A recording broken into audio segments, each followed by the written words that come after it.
When you're hunting big western country, steep basins, cross canyon shots, wind that never really settles down, confidence in your rifle matters. The Browning X-Bolt 2-Speed is built for moments like that. It's lightweight, fast handling, purpose-driven, a fluted barrel to cut weight and maintain performance. The smooth, adjustable DLX trigger for a clean, consistent break. And Browning's proven X-Bolt accuracy platform at its core. The redesigned stock improves ergonomics and control, whether you're shooting prone off your pack or steadying up on a steep side hill. It's a rifle made for hunters who cover ground and demand precision when the opportunity shows up. The Browning X-Bolt 2-Speed. Built for the West. When you hunt the backcountry, you learn real quick, your pack matters. Long miles, heavy loads, weather that changes by the hour. That's where Eberly stock stands apart. Built for serious mountain hunters. Their packs are designed to move with you, not against you. Smart organization, tough materials, frames that handle weight when it's time to pack meat. From early season scouting to late season packouts in the dark, these packs are built for the hunt. Comfort when it counts. Durability when it has to. Eberly stock. Go in light, come out heavy. All right, guys. So we're a couple of new faces here. You probably not used to seeing our faces on camera, but I know we're not as pretty as Ike, but no, we can certainly make do in a pinch.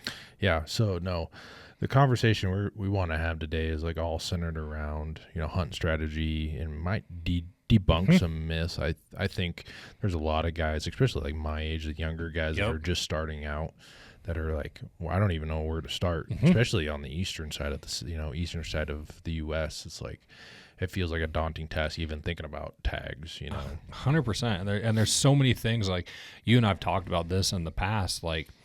One of the funny things about being young is you're young, so there haven't been nearly as many trips around to get in on the application season, right? And so it takes time, and a lot of guys that, we found this out with Eastman's Tag Hub. A lot of the guys that are sitting on double-digit points, they started when they're late, mid to late 20s, if they're really on top of it, or many of them didn't start till their late 30s, and so now they're in their 50s gathering points, which is all fine, because once you start getting into the double digits, you're really looking at life starts to open up a lot as far as possibilities, especially if you don't live in an opportunity state.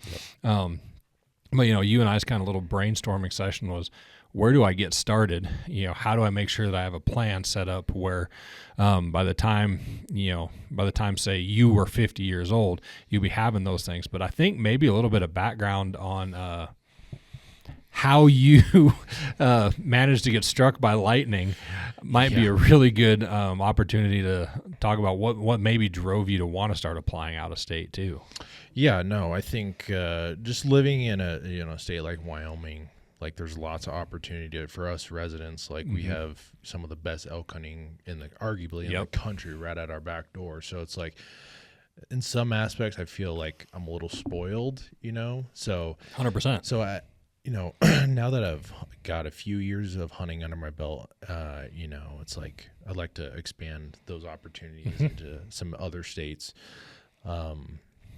But yeah, no, when he's referring to struck by lightning, so a couple of years ago, I drew a sheep tag here in Wyoming, and so it was my first time applying, had 1 point, and I believe my draw odds were 0.08%, and so I was there was 2 random tags that were given out that year, and I was one of them, and I still can't believe that happened, and for those of you who want to go watch that video, it's actually Beyond the Grid, and it was the longest. No, let me put it this way: it was the best thing I've ever done. So it was a grind. Yeah, it was a grind. And it's like one of those things that you don't expect to apply for something that low of odds until you do, and then you're like, oh crap, I got to figure out, logistics on how I'm gonna go into these areas and be effective at hunting. And so I ended up actually going with an outfitter, but no, go check out that episode of Beyond the Grid. It's a good one. And also I should add the caveat that like your outfitter worked his butt off. Yeah. Really good outfitter. Showed you a lot of sheep, but it's a once in a lifetime. You're a resident. You're not far. Right. And there was a possibility he would have some time later to go back in. So you wanted to really capitalize on it. So in the end, though, you still ended up killing the sheep, but it was the last day. You know, you and Dan ended up backpacking in. But even with some of these crazy hunts, it's not a guarantee that you're going to kill an animal if you hire an outfitter. Right. But every circumstance is different too. Yeah, and maybe that's something we can get into towards the end of the episode is like the benefits of going with with an outfitter, because we get tons of questions on. Oh yeah. Do I do this by myself or do I hire an outfitter? And so, based on some of the questions and some of our experiences, we might be able to answer that question Absolutely. for you really, really easily. But but I have a list of things here I want to talk about. Number one being like, what's a big misconception that people have when they want to come out west? Like, let's lay to rest some of these things, like the cost. I mean, that's a huge factor, and cost, time, those sorts of things. So I'll let you kind of get into that. Number one, the most important thing you can remember, it's like any other hobby that's also a lifestyle. You can make it as expensive or as cheap as you want. Right. You can also go hunting as often as you want, or you can be more strategic. I want to target trophy animals, or you can make it, every 7 to 8 years, I'm going to go on the adventure of a lifetime. But again, it's honestly, a lot of it is zeros. A lot of it is how much do I want to do myself? How much of it is planning that I can do?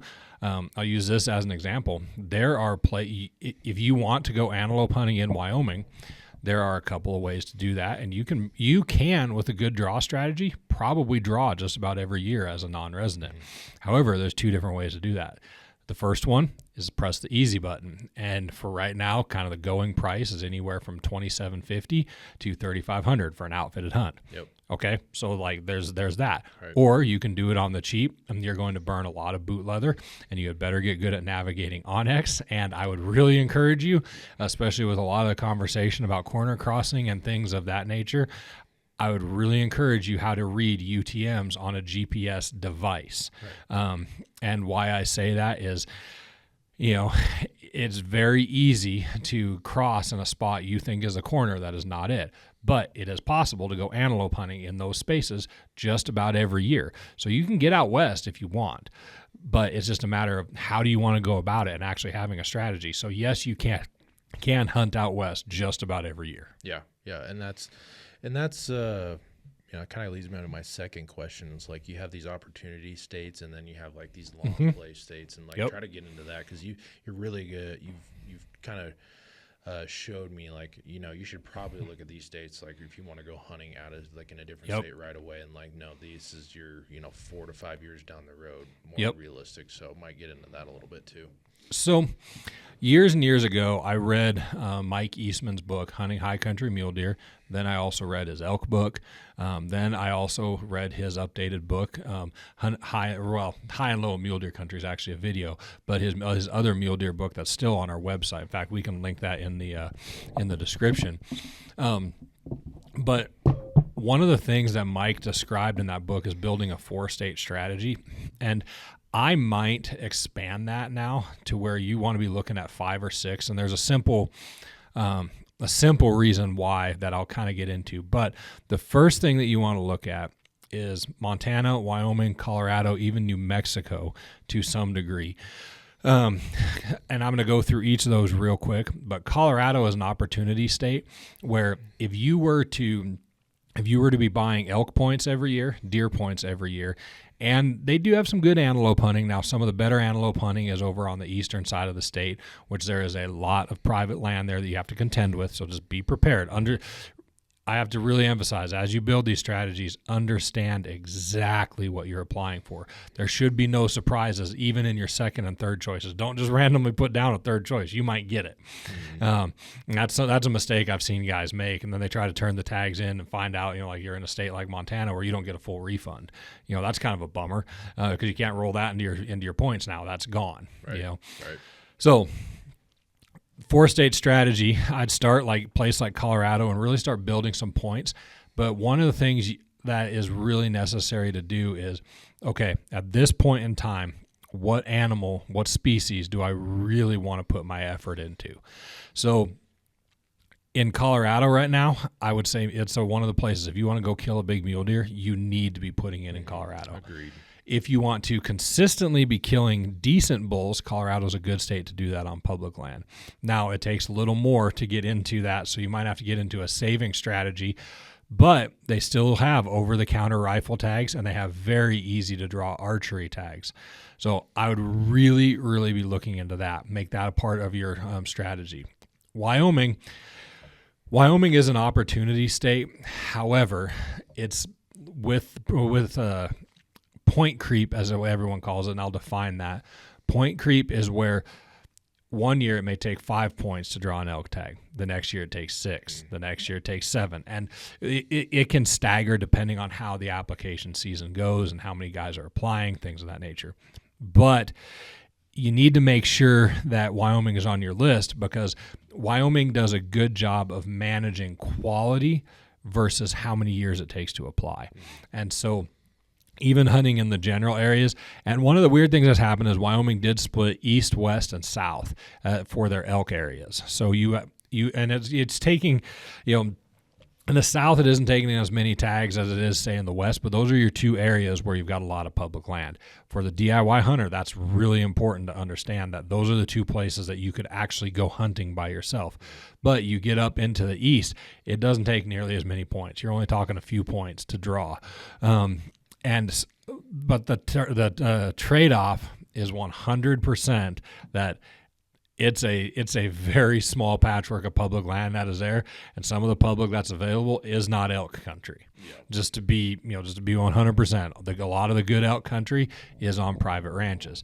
And just also to be candid, those are expensive hunts. So when we're talking about, building your strategies, but the south and the west regions are areas where you can draw within a few years. And what I'd also encourage you to do is take a really hard look at first and second choices and make sure you understand the draw odds for each. Inside of Tag Hub, we've got a lot of that data there on how many points it took, but make sure you're understanding what you're putting in for each, because there are some regions you can draw on a second choice. Yep. So you can shoot, let's just use region G for mule deer as an example. Yeah, that's a huge topic. Everybody's like, how's G doing? How's G doing? And so Scott can kind of get into like why G is so popular and why we get that question so often. Region G, Lincoln County, for a long time has been sitting at about number 4 for trophy quality and Boone and Crockett heads. So very, very productive over the course of time with a number of mule deer that have come out of it that are inside the book. So a lot of people chase that area. They chase it for a lot of reasons. A lot of residents hunt there. One of the things that's really hard is that residents get good at hunting it. So a lot of the big bucks get spotted and they get killed by residents early. But that's part of it. So it's taking quite a few points. I'm not going to give away point totals. I want you guys to look at that inside of Eastman's Tag Hub just to be candid, because there's a lot of good information there and everybody's in a different spot. But with Region G, there's great deer hunting opportunity. I've killed some very nice deer there, and I'm probably going to go back this year again. I've waited a few years. Like, I intentionally stayed away. I did not want to kill any of the upper age class because the migration data shows that it's the mature animals that the younger ones are going with, and I wanted some mature animals to be there because there's generational knowledge that dies every time. Both, like, I know this may be controversial. Some people don't necessarily agree with it, but I submit to you pictures of large bachelor groups in the high country, and then how they how they leave, and then how they bachelor back up to head back into the high country. But one of the things you see is generational knowledge disappears. So I took a couple years off, and I know for a variety of reasons, not the same reasons as me, a lot of residents took some time off of hunting Region G. Yeah, for that winter we had. Yeah, 22, 23. Yep. And what we're seeing now is we're starting to see a lot of up-and-comers on the winter range. We're not seeing the giant numbers. I said that I would go back and hunt once the population was over 20,000, but I've got a pretty high standard on what I'll kill for a mule deer in Region G. Like, I really don't want, this is going to sound terrible, but I really don't need another 175 to 185 type buck on my wall. That's a giant buck, but I want to get to that next step. Yep. I really want to get up, get up and above that. So I'm looking for, the peak, the top. Mm-hmm. And I know a lot of guys who are in the same boat with me, so we're being very selective, and we're looking for age class as much as we are score. But I would encourage anyone that is building a plan really know what you're applying for in Region G. There are some regions in Wyoming that are sneaky good that take a lot less points than what Region G does, yep. And you could get away with doing a really cool hunt. But one of the things you will contend with on some of them is the wilderness rule. Mm-hmm.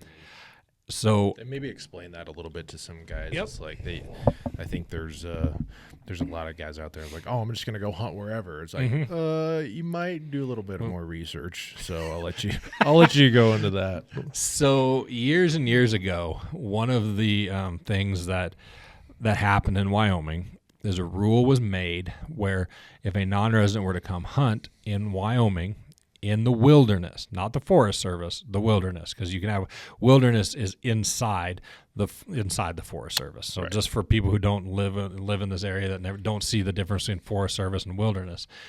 Wilderness is basically untouched. There's they manage it, but they manage it to be roadless. They manage it to be as remote as possible. One of the most remote spot in the lower 48 is the southern tip of Yellowstone, or the southeast tip of Yellowstone. It is as remote as it comes. It can take you up to 2 days riding in on a horse. And there are a couple other areas, Frank Church and Bob Marshall are both pretty big wilderness areas that they deserve credit in their own right, because I can hear Montana and Idaho residents already telling me, hey, what do you mean? Yeah, but we got some of that. Yeah, but geographically speaking, if you look at in proximity to any connection to civilization, that is the most remote spot in the lower 48. Mm-hmm. So that said, what happened was a rule was made where non-residents had to use a guide. Now, what does a guide mean? Well, there's the obvious answer, which you call an outfitter, you book, and you have a licensed guide.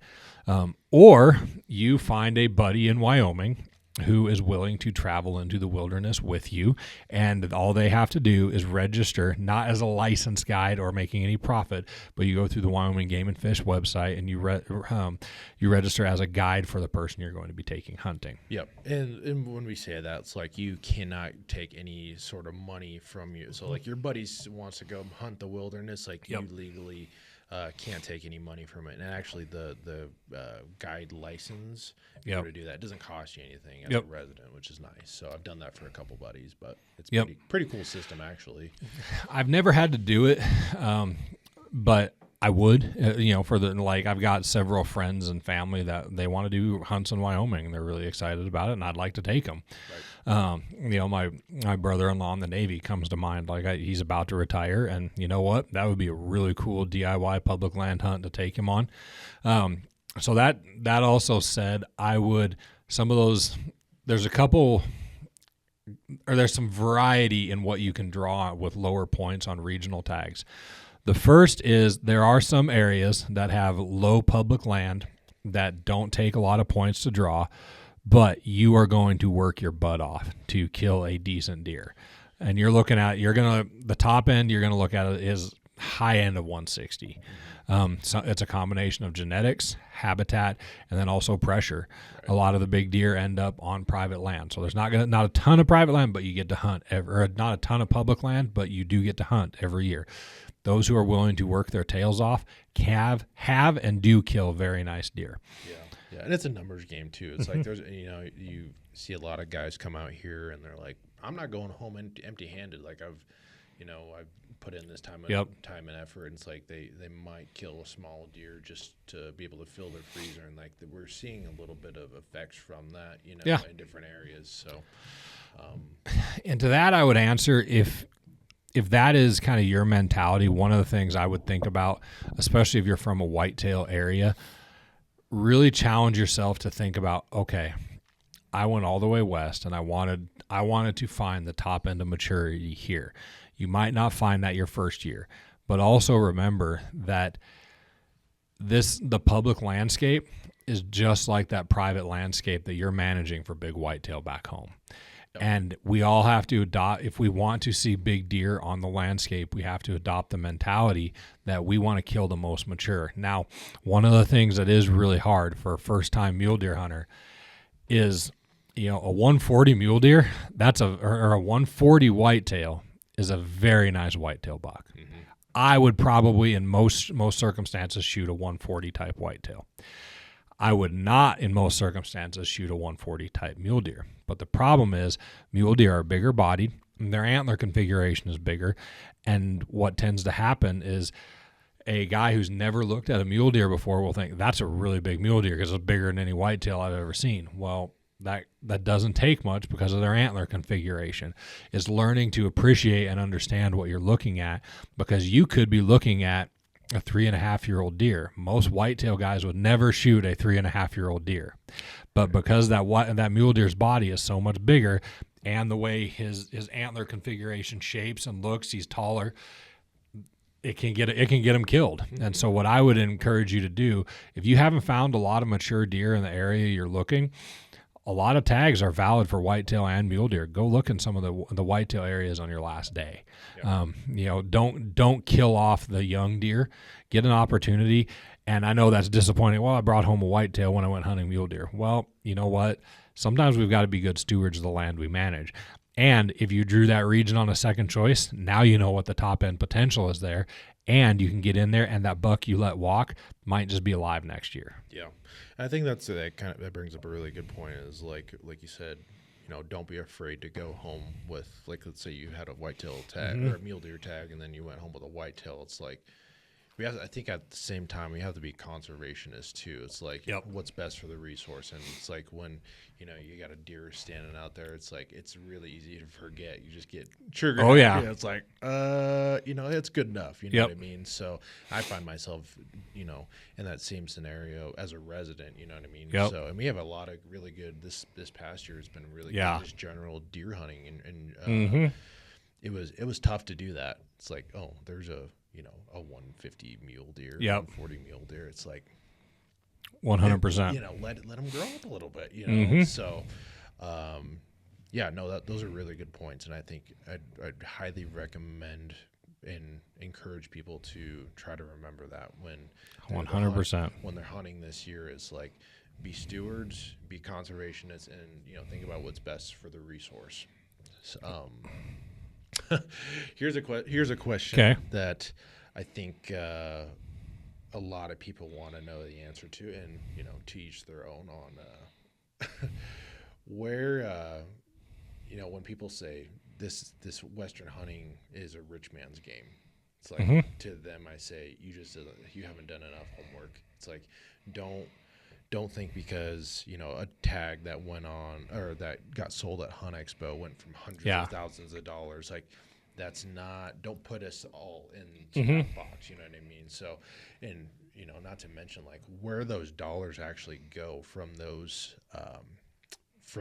banquets you see and those things, the big auctions, like a lot of that money actually goes back to the state. That just, I think state agencies don't do a good job of like letting people know and educating people on that. You know what I mean? So I agree, and just like anything else, I've said this on podcasts before. I worked in the nonprofit world for most of my, started in my late teens, went all the way until I was 30, and I still do. Through our church, we help with college ministry, and that provided me a lot of exposure to just the nonprofit world, not necessarily the big game nonprofit world, but the paperwork on both is very similar. The way that you file and the things that you do. Like anything, there are good opportunities for conservation and there are bad opportunities for conservation. I am not going to jump on a soapbox and say which is bad, because one of the things that tends to happen is the only constant is change. Right. So what may be an organization that's struggling and not wisely using their money today, tomorrow they may be a much better or maybe in a much better position, and the way that they're spending their money may be in a much better position or a much wiser position. So things do change. But to your point of, Is it a rich man's game? Well, I'm just going to throw this out there. A lot of us buy things we don't even, like, out of habit, we don't even realize that we're buying. And if you were to save the amount of money that, say, you spend, at a or at a convenience store in 1 year. I used to say coffee. We can say coffee. Whatever one of those quote unquote little splurges is, that's enough money most of the time to have applied in a couple Western states. Right. And so it's a matter of priorities. Like when people talk about not having time or not having money, one of the hardest things, and I hate personally using the word I didn't have time, because if I spent time on Instagram today, I had time. Yep. I wasted some. Right. So that's not to say don't follow our social media. Our social media is definitely worth the time. But yeah, I think the audience understands what I'm saying. Like, if you want to make it a priority, you have to. You have to start putting in for some of those points and understand what you're going to do with those points over time. Right. And also, like, this is something that I bring up a lot to friends that are just wanting to come out hunting, just so they can understand, what they're getting themselves into. Is like, if you have an opportunity to go with a friend that's going on an elk hunt in Wyoming, Montana, Idaho, go with them. Like that's a super lower cost barrier to entry of like what you're getting yourself into. You know what I mean? So I would highly suggest, guys, if you're able to, go with a friend that drew a tag, and I think that's 100%. A good way to get some perspective on what you're getting yourself into, and if it's like it's going to be your jam or not. So getting perspective is a great point. So my brother-in-law, same one that I just mentioned, he took some leave and he came out and went hunting with me. I think he expected the region that he drew, I think he expected it to be a little more high country. And I had to tell him, no, we're going to get some practice for the high country, because in 2 years you can come back out and actually do some high mountain type bow hunting with your, for mule deer. Mm-hmm. There are regions that only take a few points. And so he's like, okay. And so I took him to some high desert areas, and I said, okay, I have to go to work, but I'm going to come out with you this morning, but you can stay out here, and all of these basins got to be glassed up. If you want to find a deer, you got to glass up. And so he eventually started finding deer, and we found a funnel into a hayfield. And so he actually got full draw on a 150 type 4x4 deer, which for the area we were in was really, really a good buck. And it actually had some age on it too. It had the old face, that sort of thing. But it gave him some perspective that, this is a different game, because he was coming from sea level, and even where we were at, we're between 4,000 and 5,000 feet, and he's like, and I said, yeah, so this is about perspective, that if you go up to 10,000 feet, now you're going to have half the lung capacity on what you're working on. And we worked through all that, and he's now in a good position where he's like, okay, I can do this, but I really want to have, he realized that I need to be here longer than I was. Right. Was the other thing, not booking enough time. So some of it is all about perspective. Your first trip is a learning experience. That's why I advise a lot of guys to find an opportunity antelope hunt to go on first, because it will change your perspective. It will make you a better Western hunter. It will make you learn how to use your tools, like your mapping tools. Yep. It will also put you in a position where you have actually had to sit in glass till your eyeballs bleed, because sometimes that's what it takes. Yep. And it's frustrating, because you're like, I thought there'd be all kinds of game out here. Certain times a year there are. Yep. It's a big mental game that I think a lot of people don't know what they're getting themselves into.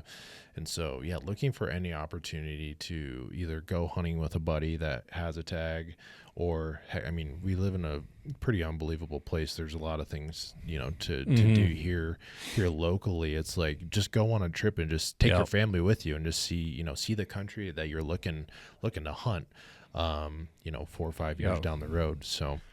Yeah, I've encouraged friends and families to go camping in some of the spots. Yep. I've encouraged them to drive through and see it, understand what they're getting into. One of the biggest, we're kind of all over the place, but one of the biggest mistakes that you can make is making plans about where you're going to hunt, but not actually having a realistic idea of what you're looking at. Mm-hmm. A lot of people will map scout and not realize that it looks way different.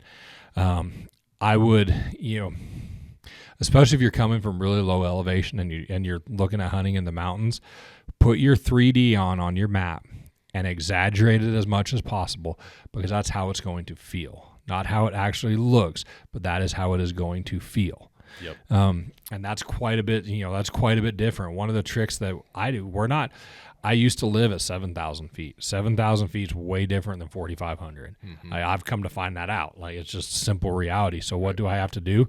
I have to make sure that once a week I'm above 10,000 feet. Now, how do I do that? I have access to the mountains, but even to us, it still affects us. Yeah. There are some training tools that you can,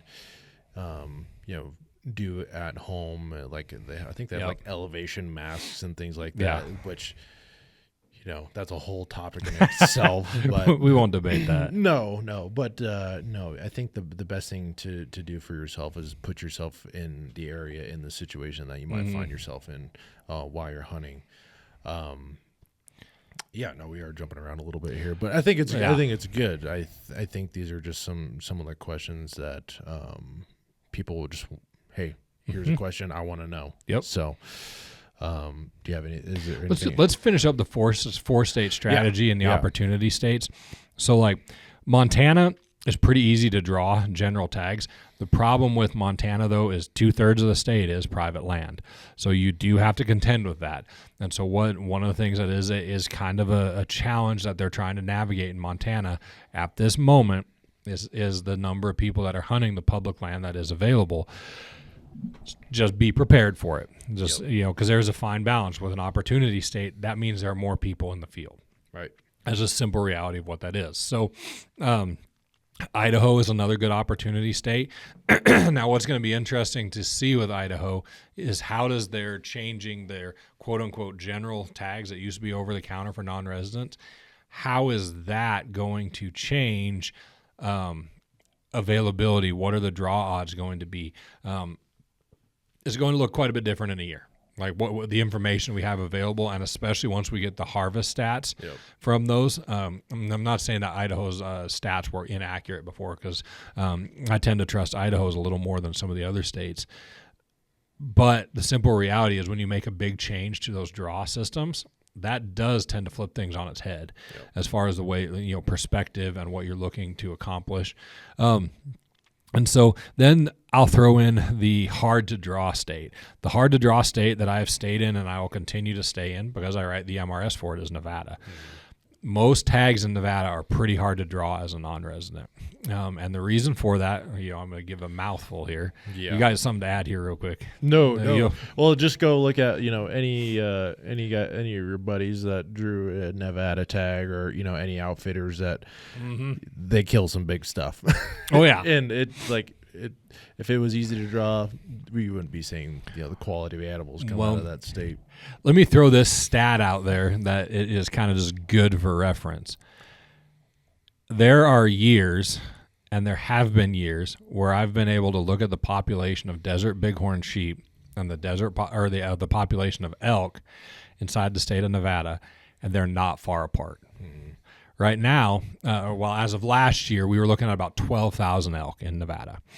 And there's been a drop inside the number of desert sheep, but what they shoot for is similar type numbers for their desert sheep. The most desert sheep in the United States are in Nevada. If you want to go kill a desert sheep, you've got to be putting in there. Yep. That's just. I've been looking. Well, you and I can go through that after this. Yeah, I've been doing some research myself. I'm like, maybe one day. So, definitely buy the points, because so how it works in Nevada is you buy what's called a bonus point. That bonus point, I'm just going to use round numbers. So say you've been in the system for 10 years and you've bought 10 bonus points for elk.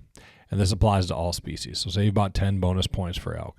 You get that number squared plus 1 for the application year. So you have 101 applications in the system. And then what happens is that you're put in a random lottery. So there's still a random element, but the more you have, the closer to zero you get. You want to be, if you actually want to draw a tag, you want to be as close to zero as absolutely possible.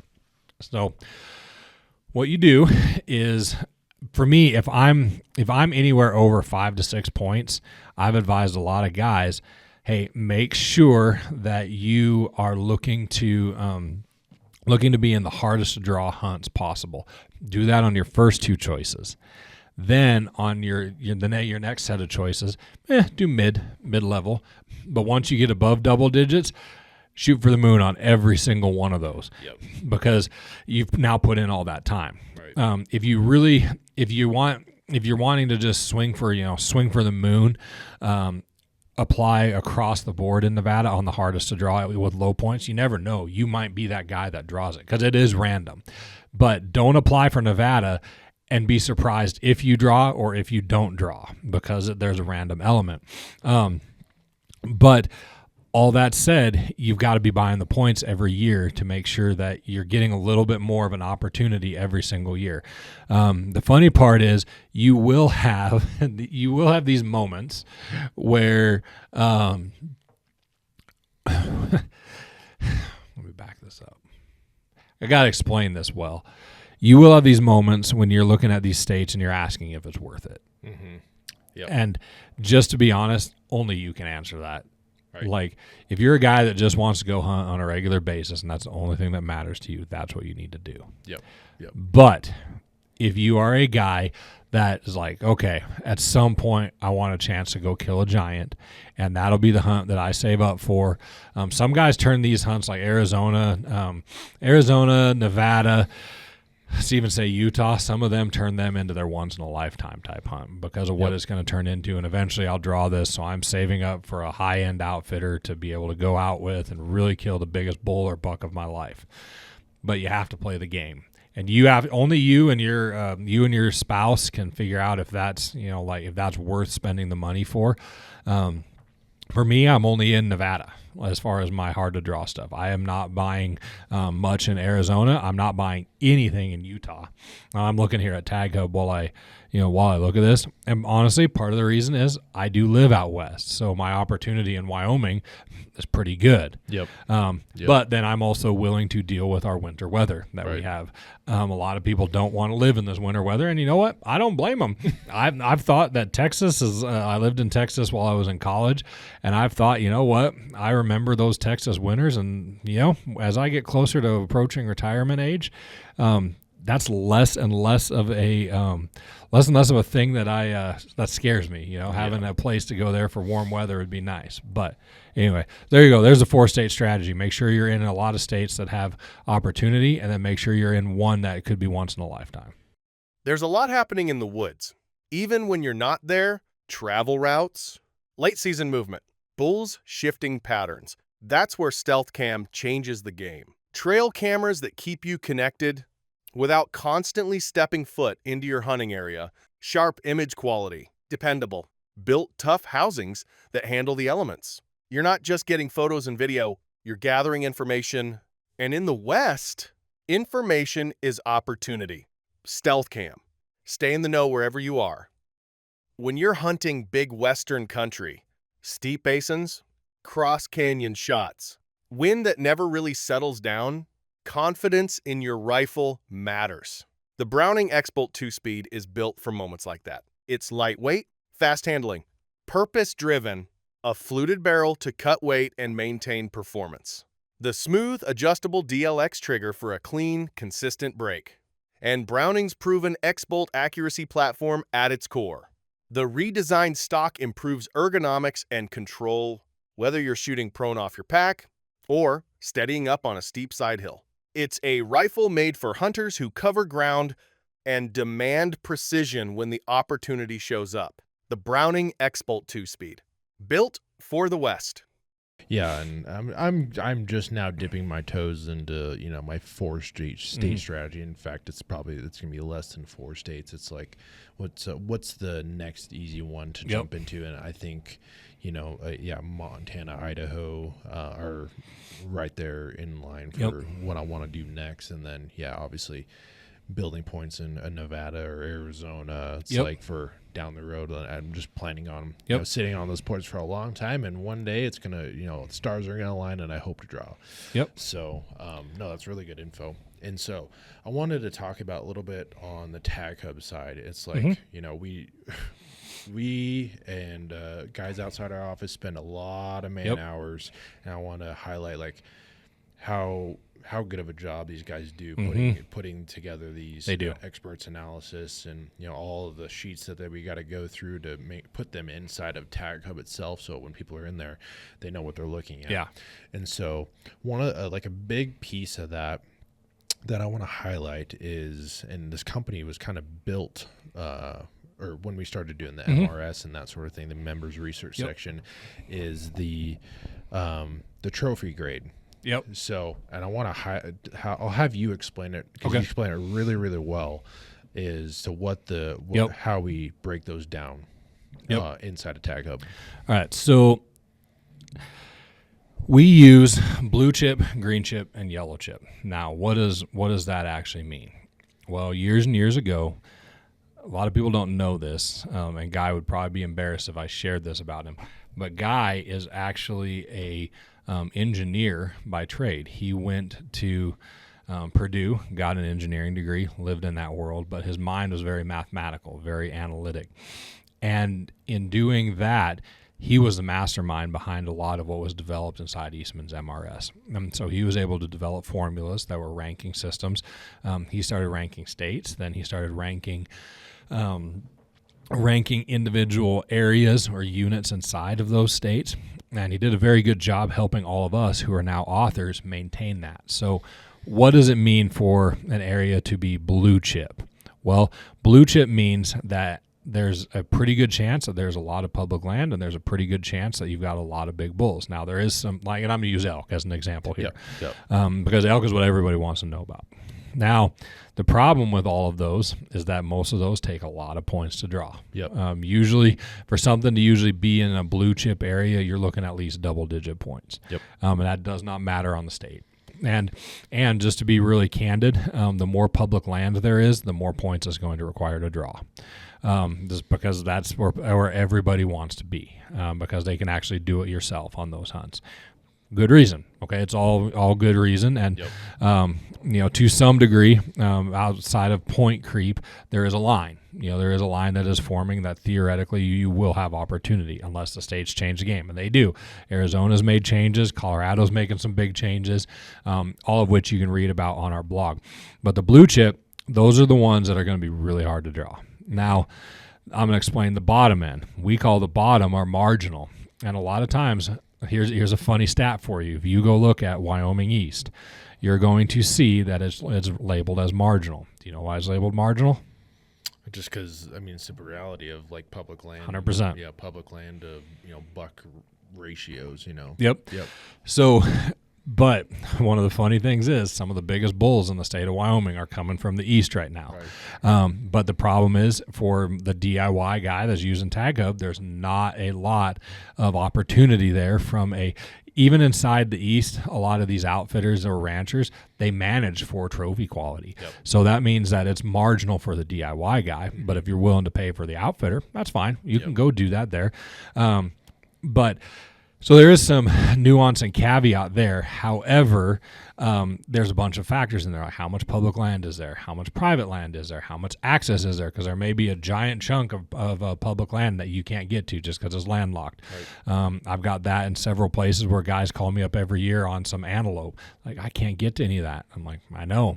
I'm sorry, man. Nobody does. And they sometimes they're calling us having driven out there. I had that twice last year. Guys called up and said, I can't figure out how to get to this. I'm like, because you can't. Like, really? I'm like, yeah. Like, if it's not a publicly labeled road, if it doesn't have CR, County Road 012 on there, there's not a public easement, and it's tough to get to. So do your research. Now, here is where I would encourage most of you to live, is in those green chip units.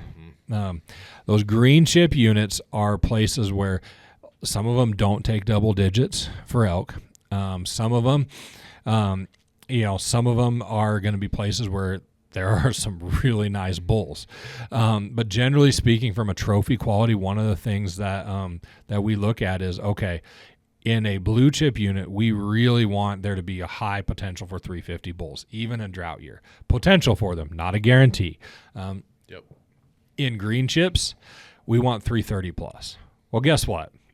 A 330 plus to most guys is a smoker bull. Yeah, even in this office, do not get things twisted, thinking that we're out there trying to whack a 400s. Like those are far and few between. It's like, no, when we're out there hunting, it's like 330 is the benchmark. You know what I mean? So, and we're so jaded because of social media. There are some killers out there who kill, giant bull elk every year. I'm thinking of a couple mule deer guys that I follow. They kill 190 pluses every year. They're a rarity. Yeah. Like it's just, those are not the norm. Remember, that is not normal. And don't let that skew your perspective, because there's a lot of good hunts. There's a lot of places to go have some great adventures, kill some very nice animals. And to be really honest, a lot of you guys out east, there aren't going to be many people that look up in your trophy room and know the difference between a 330 and a 350. You put them both up there on the wall, and depending on how those bulls lay out, where those, if one's got a lot of mass but shorter manes, a lot of guys will guess that thing's bigger. But and it might be the bigger of the two, but unless they really know how to judge elk, they're not going to really understand what that is. So really get to know those chip ratings. But I'll also say this: sometimes it's nice to get to talk to somebody, and any of us in our office will talk to you.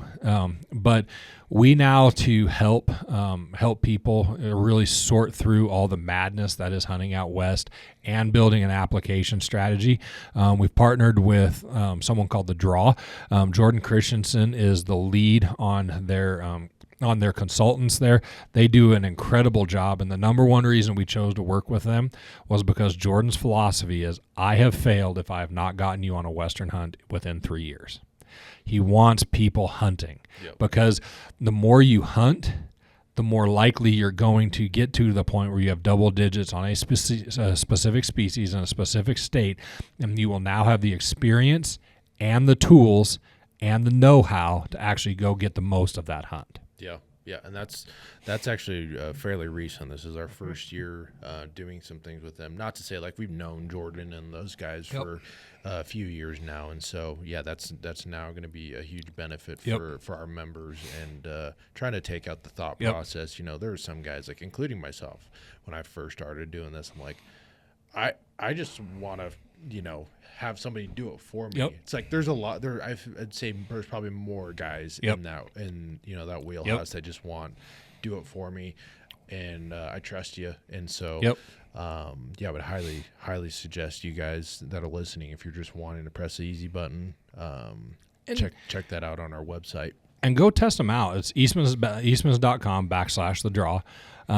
They'll do a consultation with you for round one and test them out. See, okay, I'll let you do one state for me for 1 year. Test them out. See if you like it. If you don't, great. And I know Jordan will tell you the same thing. I've heard him say that to guys on the phone. I've traveled with him now a little bit.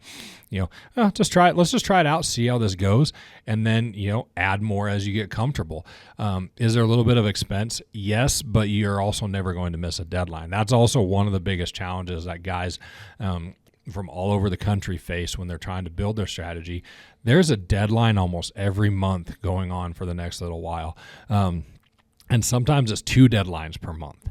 And it is so easy to miss them. I would encourage anyone who is thinking, yes, I need to get into this, and especially if you have 2 or 3 years before you're going to be able to go, look into this. It will save you some headache. And then one of the other reasons I like The Draw is that do they have hunt options available through outfitters? Yes. But if you are a DIY guy and that's your bread and butter and that's what you want to do, they will help you find that hunt. Yeah.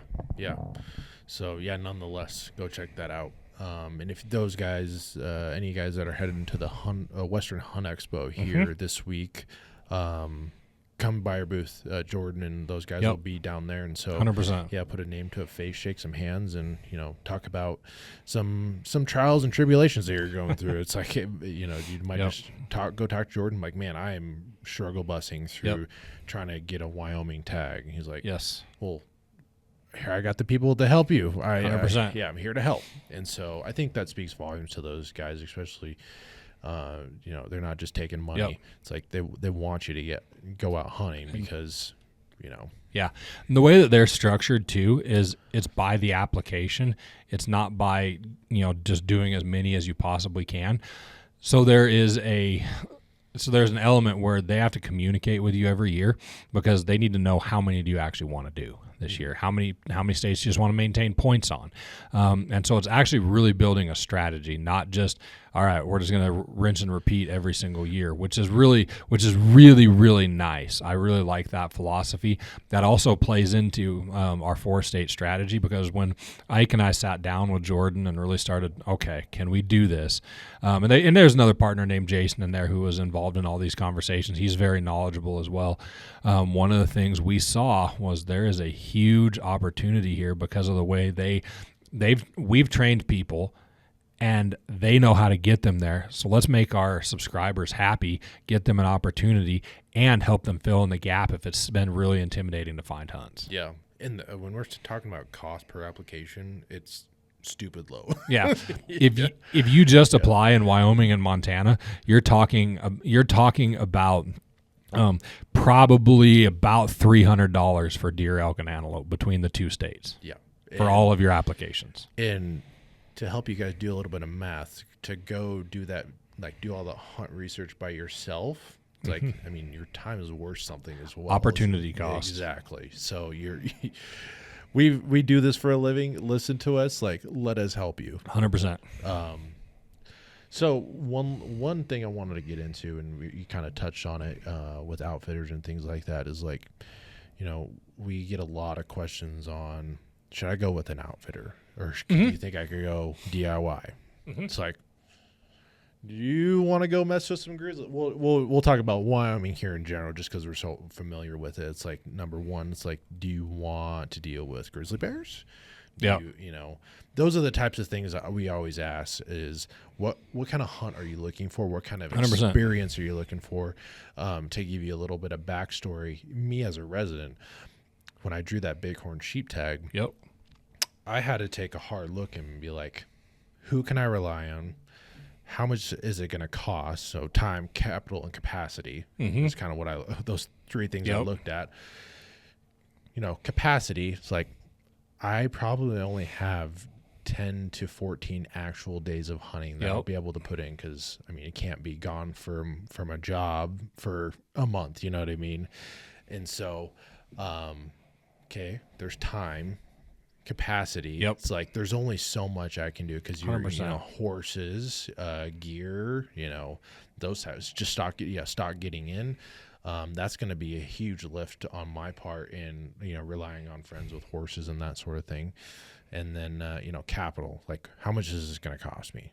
And so doing the math, and I just came to realize this is a once in a lifetime opportunity. Don't mess this up. And I bounce that off of many different people that have been in the similar situations, like paid for the outfitter if you can. I know not everybody's able to, but in the grand scheme of things, if you're putting in for it, you should be ready to think about those things. 100%. And so I opted to go with an outfitter, Wapiti Ridge Outfitters. Now, cut that morning. I decided to go with Morning Creek Outfitters, John Porter. Great group of people. He's been an outfitter in the area that I hunted for a long time. As much as we like the outfitter, we also like the guide, which there's something to be said about that. Exactly. If you know your guide, who your guide will be, because there are guides that run whole camps, and that was a big piece of the equation. Right. So kind of talk about that because Scott handles a lot of our outfitter relationships and it has those conversations with guys like, hey, I have 17 points here. Should I go with an outfitter? It's like, and so just kind of give an idea of what the process is. A lot of times I get phone calls and guys just want to know, hey, what do I do with my 12 Wyoming elk points? And the first question I always ask is, well, are you looking to do this DIY or are you looking to do it outfitted? And you'll usually get a candid answer. And some guys are adamant, I'm going to do it DIY. Yep. Other guys are like, I want an outfitter because this is my big tag in Wyoming because I don't know if I'll be hunting again in 12 years. It took me this long to get this one. Then the other one is, I don't know. Tell me about it. Yep. So this is for the I don't know, tell me about it, and the guys who are really looking into it. The guys who are really looking into it, chances are they've already done it once, and so they just want help filtering through. So the number one question you have to ask is cost. Then you also have to ask the question, what is my trophy expectation, and then what is the camp experience that I actually want. Right. And that can go from a variety. That there can be a variety of reasons for different things. Some guys, they think they've got 12 points, and they don't realize that, you know what, in 3 years, I can have you putting in the special, and you can go with a different outfitter who can take you on a wilderness horse hunt. On this particular one, you may really, really, really want to consider doing a ranch hunt this time because your trophy potential is a lot higher. Yeah, like with our guys at 4-horse. 100%. Yeah, they're a perfect example of something exactly. like that. You're overpaying for points, but you can get there. We've also got, Patrick Ginder at Ease Hunting. He's a great example of hunts that are double-digit type points, but they are also a great place for you to kill a very nice bull. But you can get it'll almost feel like a DIY hunt with him. Yep. So there's that opportunity.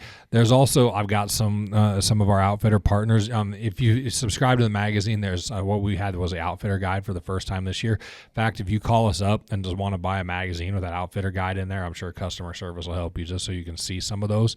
Yep. But we've got some in the West that they've got a horse hunt, but it takes it can take 6 to 8 points to draw on the West region. That's a challenge, to be willing to put out that many points.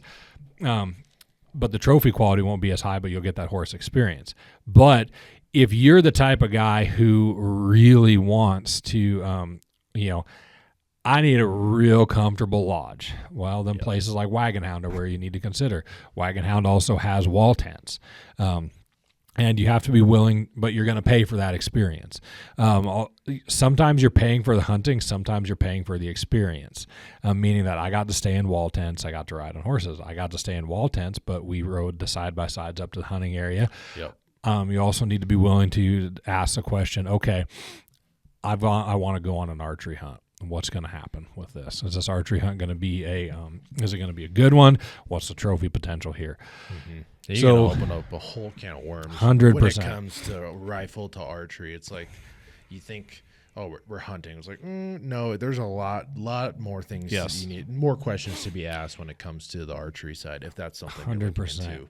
And the number one thing I would ask, or I ask a lot of guys, is if they're on the fence, what are you logistically capable of doing? Mm-hmm. And then once you walk through that, and then you go through the actual cost of hiring the outfitter, okay, yes, there's still the expense of travel, but you're actually probably money ahead letting them manage all of your logistics, and you're going to have a better experience because those logistics were managed. I know a lot of guys who spend a lot of points to leave early. Yep. And it's really sad to me, actually. Right. And I would also encourage you, if you're a baby boomer listening to this and you've been saving points for a while, like, I love the idea of having stuff to hand down to your kids and grandkids, and I really appreciate that.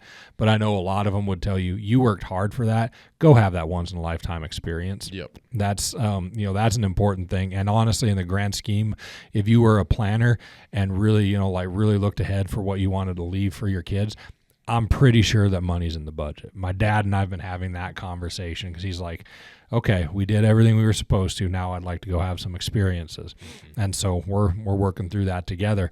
And you know what? That might be an experience where go ahead and ask about bringing one of your kids along. Yep.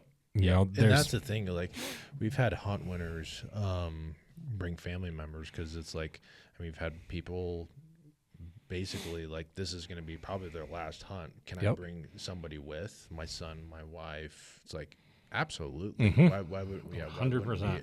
Why would we not let you have that experience and 100% together? So, And just to be clear too, you can reach out to me, but we're also with our partnership with the Draw. They have access to a lot of outfitters too. And again, they carry the same philosophy. I've been with Jordan when we've asked these phone calls, had these phone calls with clients and talked through these things. And our philosophy is the same. We want to help you find a good experience, find a good place to go hunting. So don't be afraid to reach out. We'd love to talk with you about this. If you are not a member of Eastman's Tag Hub, there's a discount code out there. It's real simple. It's called Ike because we're guest hosting on his podcast. Yeah. But the code is Ike. You can use that on our website. Get a discount on Eastman's Tag Hub. Yeah, and there's lots of information that we didn't really get into today, but I would love to get you guys' feedback on things. Like, we realize like we're not perfect. Like there are some things that could be easily explained. And if you have those questions, like reach out to our team. Yeah, more than happy to answer any questions you guys have. We're coming up on our hour here, but there was one question, just because we're all gear people, have to have it in there. What are 3 pieces of gear? And I'll answer 2 after you. What are 3 pieces of gear you shouldn't skimp out on if you're planning on coming out hunting this year out west? What are 3 pieces of gear you wouldn't skimp out on? Number 1 is your boots, and with the big caveat, number 1, make sure with your boots you've broken them in. Don't buy your boots on the way out here. Yep. Make sure that you've ordered your boots. Make sure that you've worn them. Wear them all summer long. Try and buy those in May. If there's any chance you are going to draw a tag, buy those boots in May or June and wear them a lot. Climb up and down on the stairs. It requires at least 50 miles to get some of these hard leather boots broken in. Yep. Number 2 is your firearm. You need your boots to get you there, and you need your firearm to perform under the moment that is, what you paid for, what you've been saving your points for, what you've worked for, and make sure you are capable with that gun.